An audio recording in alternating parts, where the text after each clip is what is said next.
I'm Jesriel Casinillo, a BS Agricultural and Biosystems Engineering student from Visayas State University. And again, I will be your lecturer on mathematics review. For this video, we will be reviewing geometry, business math, and limits. For geometry, we'll be tackling quadrilaterals and triangles. Without further ado, get your pens and papers and do your solving with me. We have question number 1. Which of the following statements are true? Statement 1. A rectangle is a parallelogram. Statement 2. A square is a rhombus. Statement 3. A square is a rectangle. And statement 4. A parallelogram is a rhombus. Then we have our options A, B, C, and D. This question involves with quadrilaterals, a four-sided polygon. Then we have types of quadrilaterals. First, the kite. Second, the trapezoid. Then we have the special type of trapezoid, the isosceles trapezoid. And then we have parallelogram, rectangle, rhombus, and square. We have here the relationship of our quadrilateral. First, we have the kite. All kites are quadrilateral. Then we have the trapezoid. Then inside the trapezoid is an isosceles trapezoid, which means all isosceles trapezoids are trapezoid, but not all trapezoids are isosceles trapezoid. Then we have here the region of our parallelogram. Inside the parallelogram, we have rectangle, rhombus, and square, which means all rectangles, all rhombi, and all squares are parallelogram, but not all parallelograms are rectangle, square, and rhombus. And we have the region of a rectangle. Inside the region of a rectangle, we have square, which means all squares are rectangle, but not all rectangles are square. And we have here the rhombus. Inside the rhombus, we have square, which means all squares are rhombus, but not all rhombi are square. Let's go try to check our statement A if it's true. A rectangle is a parallelogram. As we can see, the rectangle is inside the region of a parallelogram, which means all rectangles are parallelogram. Thus, this first statement is true. Then we have our second statement, a square is a rhombus. As we can see, the square is inside the region of our rhombus, which means all squares are rhombus. Thus, this statement 2 is also true. For our statement 3, a square is a rectangle. As we can see, square is inside the region of a rectangle. Thus, all squares are rectangle, which means this statement 3 is also true. For our last statement, a parallelogram is a rhombus. As we can see, the parallelogram is outside the region of our rhombus, which means a parallelogram is not a rhombus. Thus, this last statement is false. For this item, our final answer is letter C, 1, 2, 3 only. Let's proceed with our question number 2. Which of the following is true about the right triangle? First statement, the hypotenuse is the longest side. Second, the sum of the degree measures of its internal angles is 180 degrees. Third, the sum of the squares of the lengths its legs is equal to the square of the length of its hypotenuse. We have our options A, B, C, and D. Let's go proceed with the properties of right triangle. First, the sum of all interior angles is 180 degrees. This angle plus this angle plus this angle equals 180 degrees. Second, one angle measures 90 degrees. This angle here measures 90 degrees. Third, A and B are legs. This side and this side are our legs. C is the hypotenuse. This side is our hypotenuse. Then A squared plus B squared equals C squared. The square of this side plus the square of this side is equal to the square of this side. Thus, this C, our hypotenuse, is the longest side. Let's try to check if our first statement is true. The hypotenuse is the longest side. Based from the properties of a right triangle, C, our hypotenuse, is the longest side. Thus, this first statement is true. Second statement, the sum of the degree measures of its internal angles is 180 degrees. Basing from the properties of a right triangles, the sum of this angle plus this angle plus this angle equals 180 degrees. Thus, this second statement is also true. For the third statement, the sum of the squares of the lengths its legs is equal to the square of the length of its hypotenuse. Based from the properties of a right triangle, a squared plus b squared equals c squared. Thus, the square of this leg plus the square of this leg is equal to the square of this side. So this statement 3 is also true. So our final answer is 1, 2, and 3. So for this item, our final answer is the letter D.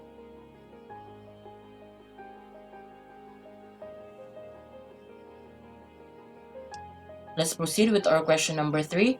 If x equals 13, y equals 17, and z are sides of a triangle, which of the following numbers is a possible value of z? A, B, C, or D? This question involves with triangle inequality theorem, which states that the sum of the lengths of any two sides of the triangle is greater than the length of the third side. To put this in inequality, in order for us to make a triangle, it should satisfy these inequalities. A plus B must be greater than C. This side plus this side is greater than this side. A plus C must be greater than B. This side plus this side must be greater than this side. B plus C is greater than A. This side plus this side must be greater than this side. So let's go with our solution. We have our triangle x equals 13, y equals 17. Then we go find what is the value of z to make this a triangle. First step, we do the first inequality out of 3. X plus y is greater than z. So we manipulate this inequality. Z is less than x plus y. Z is less than 13 plus 17, or 13 and 17 is the value of our x and y respectively. Then z is less than 30. Let's go with the second inequality. X plus z is greater than y. Then we manipulate this inequality. We have z is greater than y minus x. Z is greater than 17 minus 13. Then z is greater than 4. For our third step, we perform the third inequality. Y plus z must be greater than x. We manipulate this inequality. Z is greater than x minus y. Z is greater than 13 minus 17. Then z must be greater than 4. So our final answer is z is less than 30 and z is greater than 4.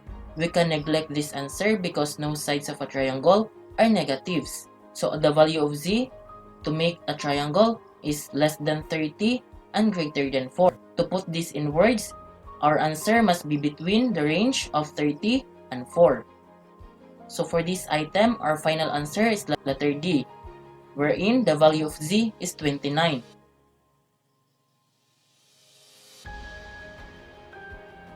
So we're done with the examples on geometry, so we proceed with our business math.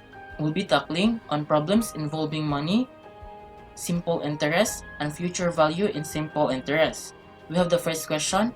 Emma decided to invest a total of 120,000 pesos in an internet cafe and a photo booth. The internet cafe and the photo booth pay monthly interest of 5% and 4.5% respectively. If she wants to earn a total of 5,800 a monthly from the two businesses, how much must she allot to each business? A, B, C, or D? Let's go proceed with the solution. First, we need to assign the values.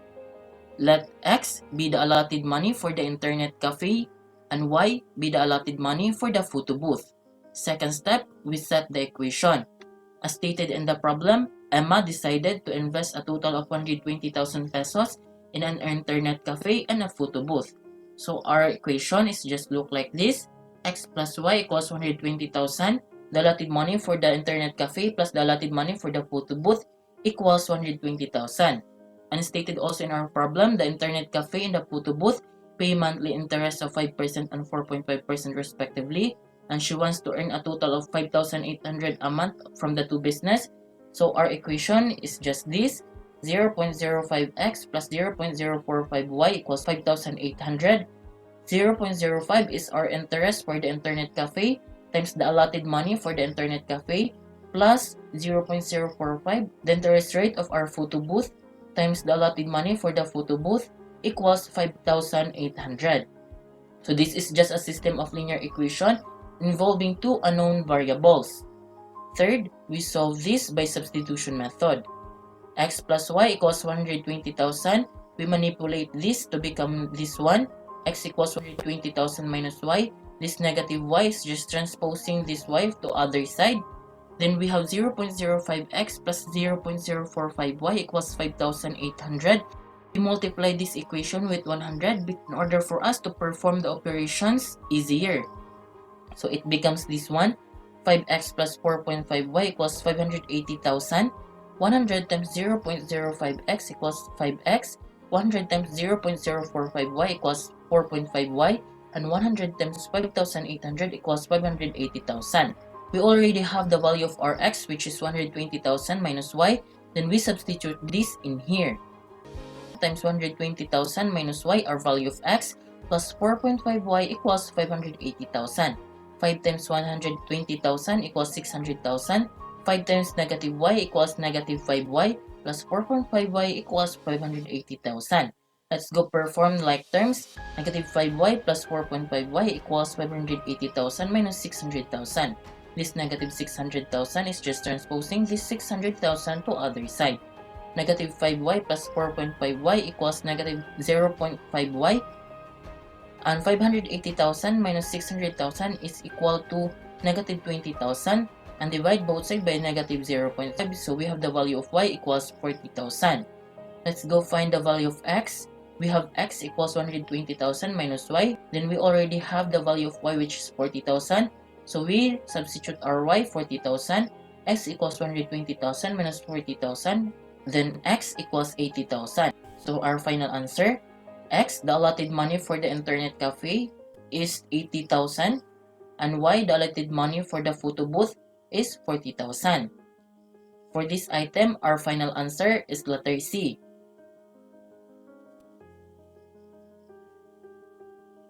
Let's proceed with our question number 2. Janine invested a total of 80,000 pesos into a venture that pays 3.5% annual simple interest. How much will she earn after a year? A, B, C, or D? This question involves with simple interest. Simple interest is a quick and easy method of calculating the interest charge on a loan. We have the formula I equals PRT, where I is the interest earned after 3 years, P is the principal money or money borrowed or invested money, and R is the annual rate of interest, and T, the length of time you borrow or invest. Let's go with the solution. We have the formula I equals PRT. Given, we have P, 80,000, our invested money, or R equals 3.5% or 0.035 our rate of interest. Then we have T, 1 year. And we have the requirement I, Janine earnings after 1 year. We have the solution I equals P times R times T. I equals 80,000 our principal money or invested money times 0.035 our rate of interest and 1 our T. I equals 2,800. So our answer, 2,800 pesos is Janine's interest earnings in 1 year. So for this item, our final answer is letter B. Let's move on to our question number 3.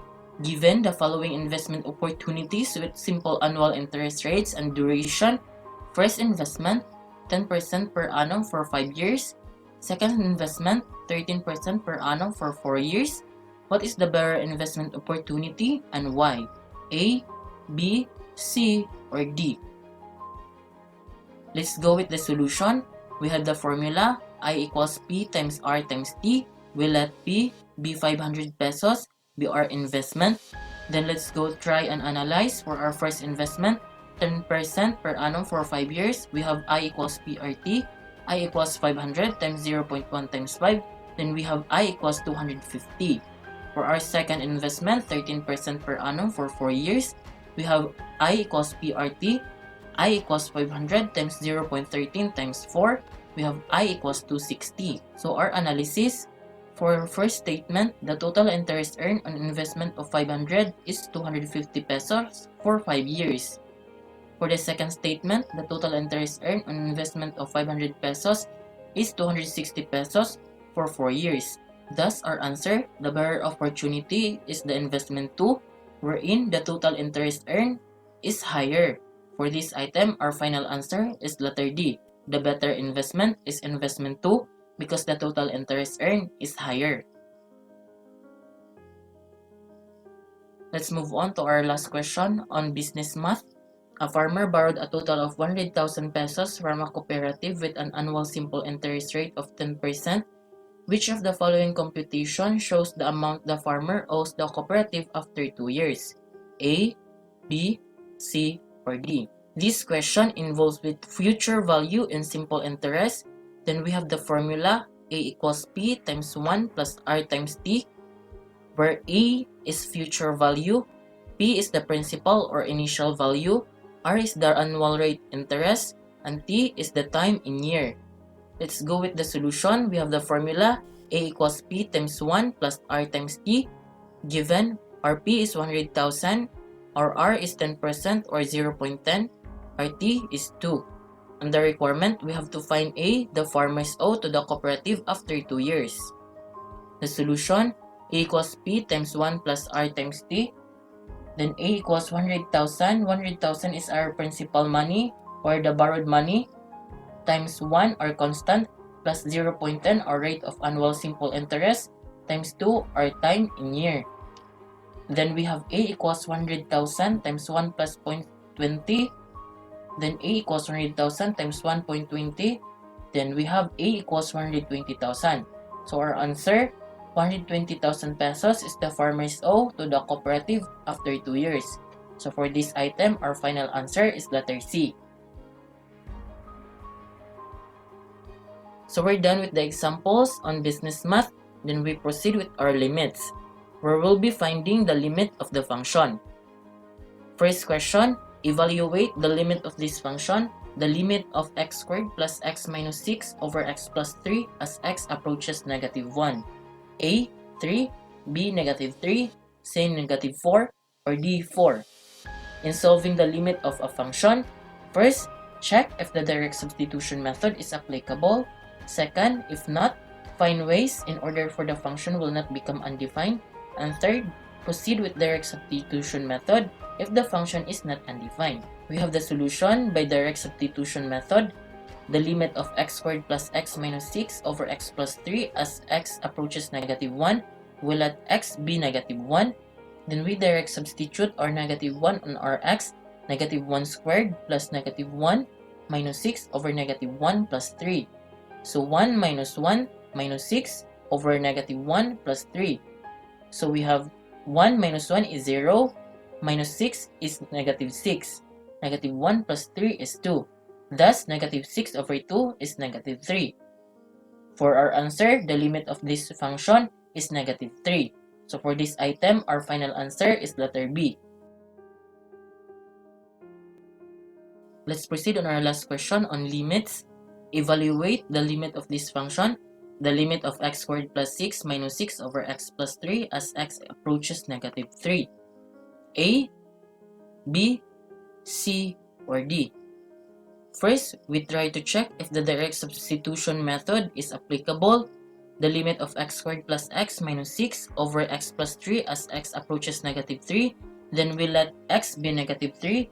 Then we direct substitute negative 3 as our value of x. Negative 3 squared plus negative 3 minus 6 over negative 3 plus 3. So we have negative 3 squared plus negative 3 minus 6 over 0. As we all know, a number divided by 0 is undefined. Thus, this direct substitution method is not applicable. Then we go find ways in order for our function to not become undefined. First, we have the limit of x squared plus x minus 6 over x plus 3 as x approaches negative 3. All we need to do is just to factor this trinomial. Then the factor of this trinomial is x plus 3 times x minus 2. Then we have here the limit of x plus 3 times x minus 2 over x plus 3. In this time, we can cancel the numerator x plus 3 and the denominator x plus 3. So we have the final limit, the limit of x minus 2 as x approaches negative 3. So at this instance, we can apply the direct substitution method wherein our x equals negative 3. Then we direct substitute this negative 3 in our x and we have negative 3 minus 2 equals negative 5. Our answer, the limit of this function is negative 5. So for this item, our final answer is letter C.